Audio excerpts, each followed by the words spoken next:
And we're live! Woohoo! Hi, Amy. Welcome to our show. Hi, thanks for having me. So I know you're from London, which is very That's right. exciting. You live somewhat near Tim. I mean, retrospectively, compared to me.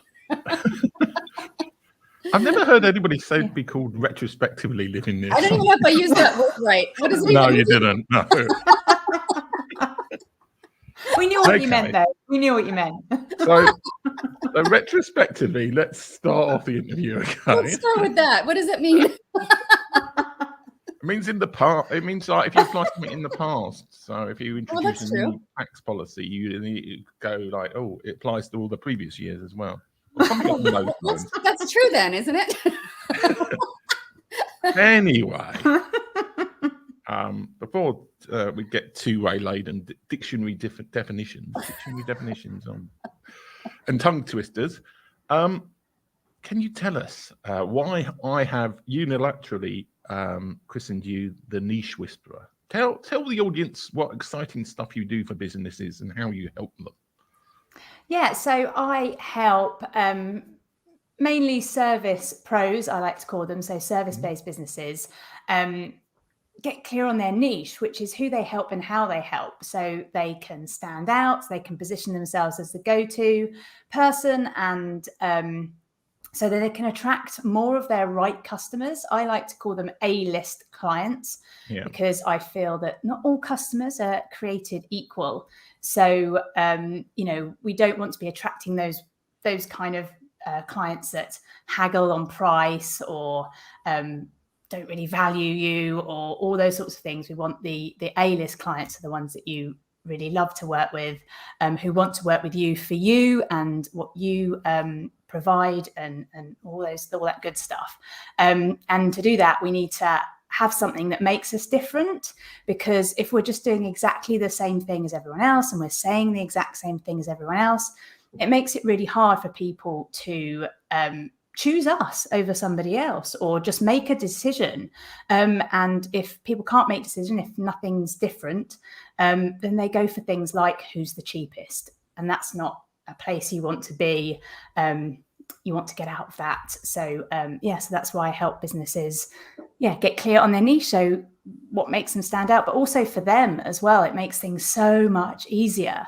It makes their content creating much clearer. It makes creating their offers much easier. They make better business decisions, all that sort of things, when they're really clear on who they help and how they help. And that's what I help them with. Get clear on that. Niche Whisperer, how did you come to this specific subject? What was your journey to get you to this specific thing in social media? So how it came about was I did marketing as a career, and then I started my first business, which was an online art gallery, so selling artworks and representing artists. But through that, I started helping artists with their marketing because of my background. So then I kind of got into helping people with their marketing again. And I started doing, as many businesses do, and starting with all sorts of helping them do all sorts of different things. But what I was finding was that it's all very well helping someone with their emails or with social media or content in general. But if they weren't clear on actually who they were talking to or what they actually wanted to say, that was the problem, really. It wasn't so much that they didn't know how to write and send an email. They were getting blocked on the fact that they just didn't know what to say because they weren't clear on who they were as a business. So that's when I thought, well, actually, this is the important thing to get right first. So that's what I started specializing in and helping people with that beginning part, which then makes all that other stuff, all the marketing, actual activity, so much easier. So that's kind of how I came about with doing that. So it's a running joke on the show that Christelle wants to start a llama farm. That's not a farm full of alarms, but those llama are nice, very animal. I don't know why. I think I said it's a joke or anything. But let's say, hypothetically, not retrospectively, but hypothetically, that Christelle came to you and she had just started a llama farm.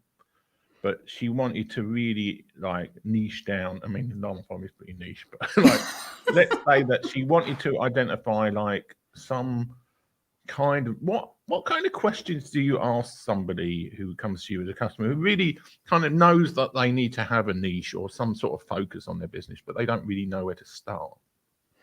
So yeah, the things to be thinking about is getting to know who your customer really is. So there's three elements that I work with when getting clearer on your niche. And as I said, it's more about what makes you different and stand out. And in that, there becomes more focus and more specificness, as it were, rather than thinking of, oh God, I need to just be really specific. What can I do? So it's working with what you've already got. So as I say, there's 3 areas. So the first one is, saying these in no particular kind of order really, is your client. So if you've already had clients, then you kind of look back over them and see who it was that you've liked working with, who you didn't like working with, who seems to be coming to you. And that's not necessarily just types of businesses or stages of business or various sectors. It might be the problems they have. And that's a very important part that we should be clear on anyway. Like, what are the problems our clients having, and what outcomes do they want? Like, what's their desire? What's that transformation that they want? And it might be that it's just that holds all your customers together, but it's getting really clear on that and understanding, what makes our clients tick. And then it's thinking about what you do. So what do you do? How do you do things differently? Do you have a different way of doing things? Is it that you like your content and how you talk about things is a little bit different? Is it how you package things up that's a little bit different? So it's getting clear on that. And then it's thinking about the you part of what makes you different. And we're all different. So that's a really good place to start, especially if you're maybe newer to business and you're maybe not as clear, or you're still doing kind of lots of things for lots of people, which isn't ideal, but that happens at the beginning. You have to test out the waters and see what it is that you want to do.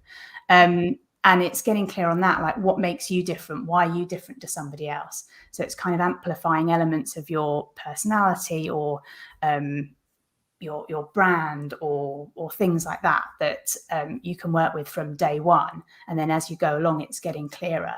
So it's kind of thinking about what your values are, what you believe in, what's important to you, why. And then it's in those that there will be things in that makes you different to other people. And it's amplifying those things, because most people have these things that are different, but they just think it's how everyone does it, or it's just like it's not that different, but actually it is. So it's kind of knowing the finding the right bits to kind of amplify and make those connections with your audience. So that's a key point as well. It's being able to connect that with your audience rather than just, oh, I'm wacky, I'm different. It's actually how does that relate to helping your client or customers and getting to the thing that they want, whether that's a new llama for their I don't know, field, farm, back garden. Tim has had me having a llama farm for quite some time, and now I'm kind of warming up to the idea. Jennifer Gilmer's here. She said, I've never heard of a niche whisperer before. And she said, hello. Hi, Jennifer. James says, niche to see you. Hi, James. And he said, I hope you all had a happy Christmas or a good Christmas. So nice to see both of you here. Amy, I want to have a llama farm. Is it best to highlight my personality, my story? What will connect with my audience or my ideal client? It all depends on your audience. So that's why getting clear on them is really, really important. And it's something that I tell people to do straight away. So whether it's where you are at the beginning or whether you've been in business like 10 years, it's finding out what it is your clients want. And it's surprising how many people don't do that or don't look into that. And people will say, oh, what can I do to get to know my clients more? And it's like, ask them. People are like, ask them? What are you talking about? I don't want to talk to my clients. What? But it is so important. And it is just reaching out and talking to them and getting them, on a call or something and actually having a conversation with them and finding out what it is that they want. So then you can start to make those connections. And then there is adding in parts of your personality, which is kind of like icing on the cake. Mm-hmm. So they're going to relate to you being able to answer their problems and to give them the outcome that they want, and using that in your messaging and say in maybe not with a llama farm, but in the offer that you're creating, but maybe it's maybe how you package up, giving away, whatever the package of llamas is that someone wants.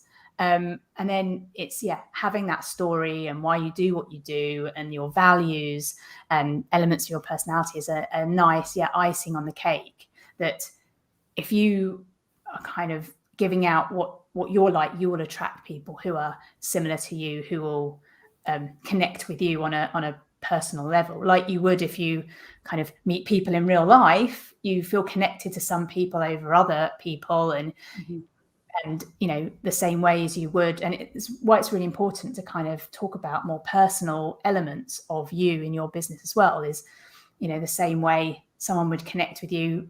If you like the same films or something, you'd be like, oh my God, I like that as well. It's the same as business because we're all people. So it is a key element, but it is still getting really clear on what your client wants and being able to connect with them on that and saying the right things in the same way, in the same language that they would use to really make that connection. So it's kind of an amalgamation of all those elements to make you stand out. Right. Well, let's get away from llamas because I can see you're like having oh no, llama. I didn't expect you to be asked about llamas. Can somebody have too small a niche? So let's say that, I'm going back to llamas again, but Christelle was identified that Swedish people in San Diego really there was particular weird Swedish things she could do, dress up the llamas. But actually, there's only 4 Swedish people in San Diego. How can somebody identify, it may be the most profitable niche per customer, but it's just too small? Have you ever had that as a situation with any of your customers where they've over-niched? Is over-niching really a thing? Or is it kind of a good problem to have because you can then kind of work back and just add in slightly more stuff until we start making more money? Yeah, I mean, with a niche, you can always, it's always kind of changing and adapting as you're moving along, especially with a small business where you can be a lot more flexible and adaptable. But in terms of being too niche, I think you shouldn't really get to that point, as it were, because you shouldn't really be just making things up or deciding things at random. They should be things that are happening in your business where you can focus more on.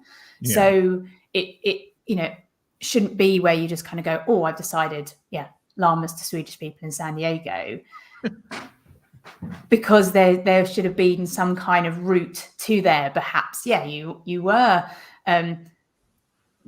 selling llamas to everyone in the US, and then you realize San Diego was a good point. And then you were like, actually, funny enough, Swedish people seem to be really interested. And that's kind of the process to go through rather than, just picking a random thing. But if you've got enough clients, then getting really, focused on a certain area or, type of person will make your business more profitable because you can speak more of that language to that person. Yeah. So if there was indeed enough, it's how many customers do you need? And is there enough there for you? But if the case that, there was enough Swedish people living in San Diego wanting llamas, then you could get really focused on exactly what it is that they're thinking and feeling, where you might not attract other people, but you'll attract even more of those Swedish people because you really get tailored into what they want. So let's say I'm interested in hiring you, Amy, to be a business coach. Really, really, you described yourself as a business coach. You're a niche whisperer, but you're really a business coach. And let's say I realize I have this niche, but I need a business coach because I don't know what to do. Who is your ideal client? Who is coming to you? So it's service service-based business owners, so I like to call them service pros. So they're people who have a service business that they're providing a service for somebody. So maybe they are, social media manager, copywriter, website designer, those sorts of businesses. And they want to position themselves as that go-to person. So perhaps they've been in business a year or two and they're like, actually, I want to get more focused on this area, or I want to up level what I'm doing, or actually I'm attracting a load of clients that aren't quite the right person. Mm-hmm. And actually I need to change my messaging. I need to get clearer on, who it is or what I'm doing.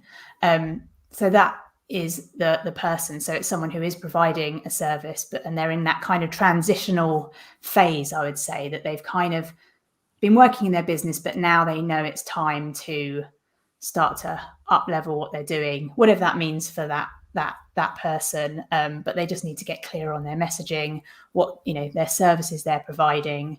And I say it might be that they're kind of pivoting slightly, or they just want to get more focused rather than just trying to do everything for everybody, and that's not working for them, or they can see the potential of their business, and at the moment they're kind of in this area down here, and they want to get out of that to be able to grow their business.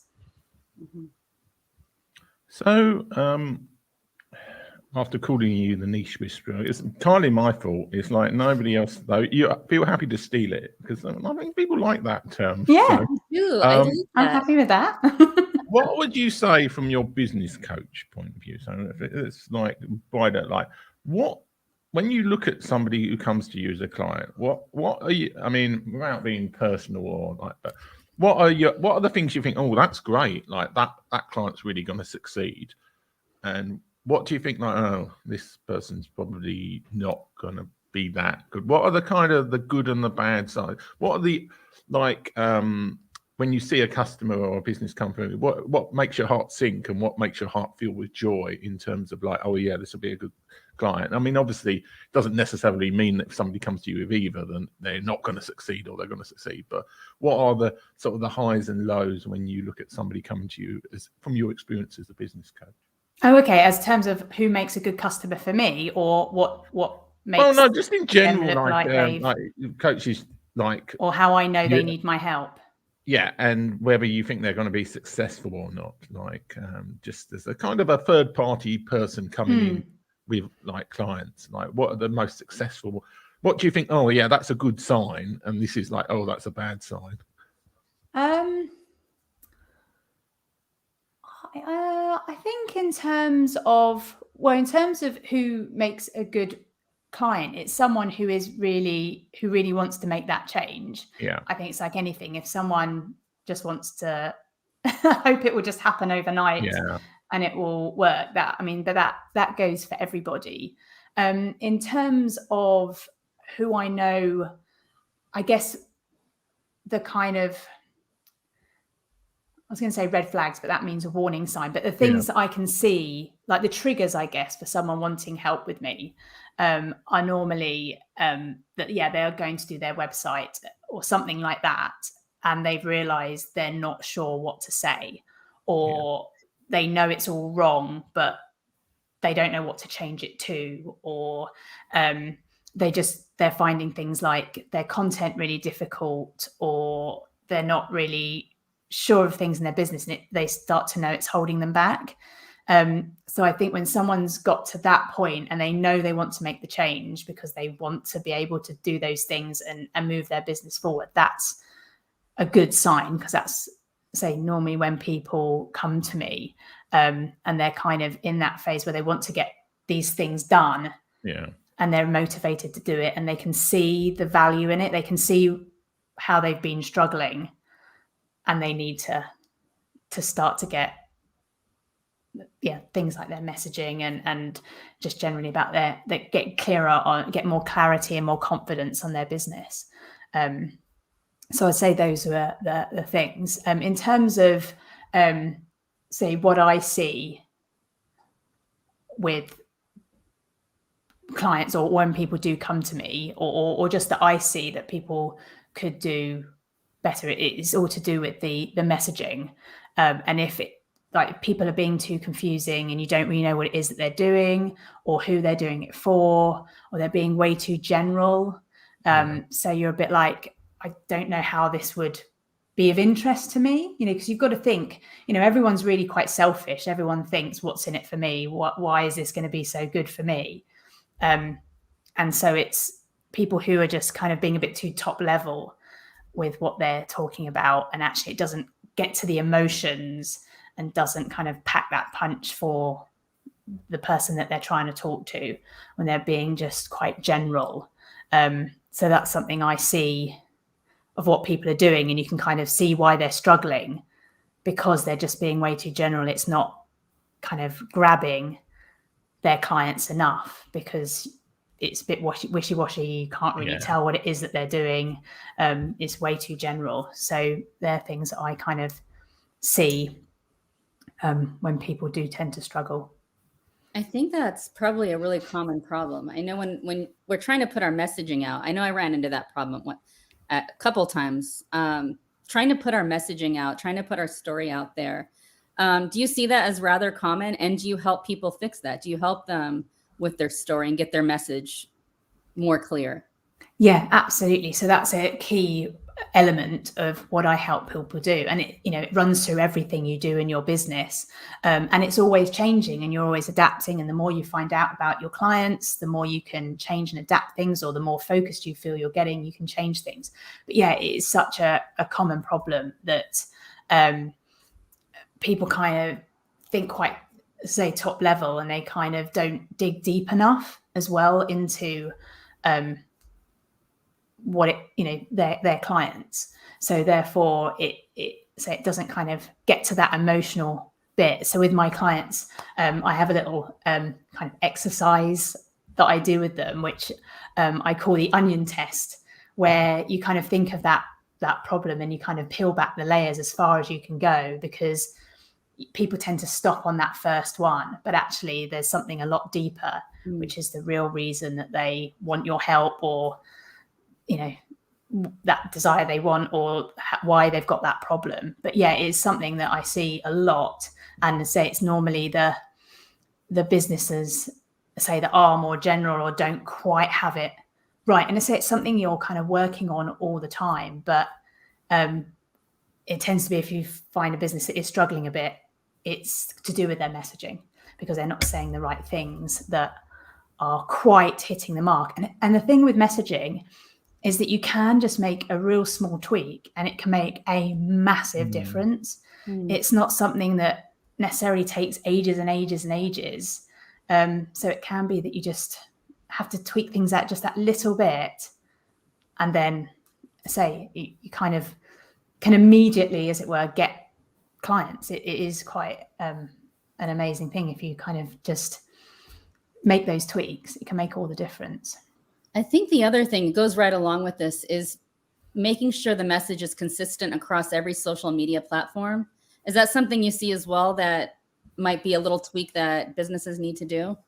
Yeah, definitely. And I help them look over everything that they're doing, so that everything's consistent, everything's saying the same things, that it's really clear, because sometimes people are quite vague, as I was saying, and quite general, but also people can be a bit too clever. They try and be a bit, so they think, I'll be a bit different, I'll make things sound different, but then in doing so, it causes confusion. So therefore, that is, if you've got to make your client think as well, or potential client think what it is that you do, or how can you help, then it's, that's not going to help either. You don't want to make them think. It needs to be really clear. I can't remember what you on the question was. Well, would we get different clients on different social media platforms? I mean, would the message be a tiny bit different? Because let's say I'm on Twitter, Instagram, and Facebook. Would we be attracting different kinds of clients depending on which platform we're using? Potentially. That would all depend on what it is that you do and who you're trying to attract. But yeah, the core of your messaging needs to be the same everywhere, so that wherever someone comes across you, it's recognizably you in terms of what you're saying, what you kind of look like, as it were, in terms of whether that's you being consistent in how you look, or whether that's brand colors or anything like that, so people know it's you. You're just being really, really clear. But yeah, there might be slight tweaks depending on who it might be that you're talking to, but it tends to be, are you saying the same things on all the platforms? Are you, with your content, are you talking about those key messages that you have for your business? Is it underlying everything you do? Is it backing up? Are you kind of constantly reinforcing those elements of what you do, how you do it differently, who you help? All those things need to run through everything you do. So whether people consciously pick it up or subconsciously pick it up, it will just make a really clear picture on what you do, rather than doing different things on all different channels, in which case that could potentially be really confusing. If you come across, you'll be like, oh, do they do this, or do they do this thing? Because they keep, they're talking about doing different things. And some people do have separate channels for things, but with my clients, they're not those sorts of people. They are wanting to have that same consistent messaging throughout, to position themselves as that person in the thing that they do. So, to go for a bit further on that, and probably expose how little my mind was wandering then. So, if you repeat the same stuff again, totally my fault. But you're getting bored. If somebody wants to change niche, so let's say that Christelle got bored with dealing with Swedish people and llamas, and wanted to, I don't know, become a branding specialist or something. There's obviously an issue, like if somebody wants to move totally, they're not going to have any clients necessarily in that area. Is that a case where they should be general for a while in the general area to try and find out what kind of niche they want to do? Or would you say, like, just stick with the Swedish thing because you're making money out of that?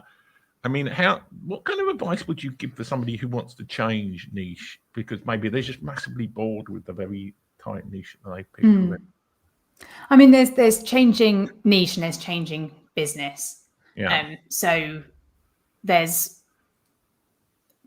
they're actually quite different. So if you did want to change from selling llamas or llama farm to branding specialist, that's quite a different thing. So you would be starting from scratch.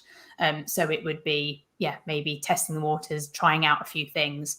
So if someone is brand new to business, you do have to try a few things. You take on clients, see how, what happens. Did you like working with them? Did you not? What did they want help with? So there is a time of testing and just, trying out lots of different things, because there might be things that you think, oh, this is what I want to do, but actually then something else comes out of that you like a lot better, or that you give more value to, or that, all those various things. So, so there is, so when you are new to business, definitely try out a few things. But then as soon as you start to see a pattern or a certain type of thing that you like, or that a problem that you keep hearing again and again, or an outcome or words that you're using, it's being in tune to those and being quick to go like, okay, I'll make that change. I'll just change my messaging, or I'll make a new service or something. So that's something to be really in tune to that. And that's at any time in your business as well, whether you've been going for years and years. It's being constantly listening out and watching and listening what your clients are, so you can adapt. But in terms of if you wanted to change your business, kind of make a pivot, then it is just kind of tweaking and changing things as you go along. So you don't necessarily need to do a big, massive kind of like overhaul and U-turn. Like things like content are really good. So this could be, so this might be if someone is specializing in a certain topic. So it might be that they, worked on all social media and all marketing things, and now they're going to focus on a channel, or they're going to focus on a certain element. Then you could start to create content that is only talking about that thing. And what's good about that is you can kind of test how that goes down, and if people are interested in that, if people are, picking up on that, and then you can make those tweaks as you go along. And it's just kind of getting everything in place that all aligns to doing that new thing that you're doing. So it could be that you do a big reveal, as it were, and be like, this is what I'm doing, but you can actually do it quite subtly now as well, where you are kind of just tweaking things and just moving and positioning yourself in this new area. So yeah, that's something to do, but it's just getting clear on who that person is, because a lot of my clients tend to want to change who their client is. So they want to kind of up level their client. So it tends to be that they're attracting kind of maybe the wrong clients. Yeah. So it's just kind of tweaking those things to who that person is. And it may be someone you have already worked with, but it might be someone that you haven't quite yet, but in understanding them, you can tweak things that it starts to appeal to them. Yeah. Okay. Sounds good. I am going to say a quick goodbye, and Tim is going to close out the show. Amy, this was so good to meet you. I warned you, I was going to have to run. Yeah. You're not walking out in disgust because she mentioned the word niche, or she was in your llama farm. It's me. It's not you. You guys have a great rest of your day. Yeah. Yes, you too. And I look forward to staying in touch, Amy. Yes, all right, definitely. Bye, you guys. Lovely Bye, everyone. Bye. Let me change that before it ends up in the weird, like us over the barcode. Yeah. So, this is the final question. How can people find out about Amy Caiger? I keep thinking it's Amy Caiger. I almost want to put an L in there. I don't know why. Okay. But how can people find out about you? And if they're interested in identifying and improving their niche and just business help in general, how can they find out about you and work with you? Yeah, so you can look at my website, which is amycaiger.com, nice and easy. Or you can follow me on Instagram, which is @amycaigerbiz. So I have all sorts of things on there. And I do actually have a podcast as well called Unleash Your Niche, which has lots of tips on how to get clearer on your niche and how to stand out and position yourself as that go-to person. Yeah. And will you take up the moniker of the niche whisperer? Or is that like just go? Yeah, is that on after this show? That's when you said Monica, I was like, what, in Friends? Oh, Monica. Monica, yeah. Or the nomenclature. I love the word. I know. Yeah, no, I'm happy with that. That sounds. You will be. That sounds good. Hopefully, you'll be #1 on the YouTube search for niche whisperer now. Yeah. Exactly. Niche whisperer. Yeah. And then you can spend half the interview telling people it's actually pronounced niche. Yes. Well, it's great to have you. Yeah, it's great to have you on the show today. And you can hang around after the show finishes and we can chat, or you can go and do some work productively. It was great to have you on the show today. Yeah, thanks for having me, Tim. Thanks. Bye.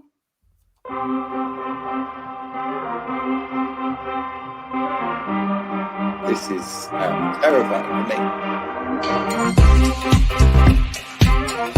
I've made more money in the last 3 years than I did in the previous. I had 7. Cliche shit, you know.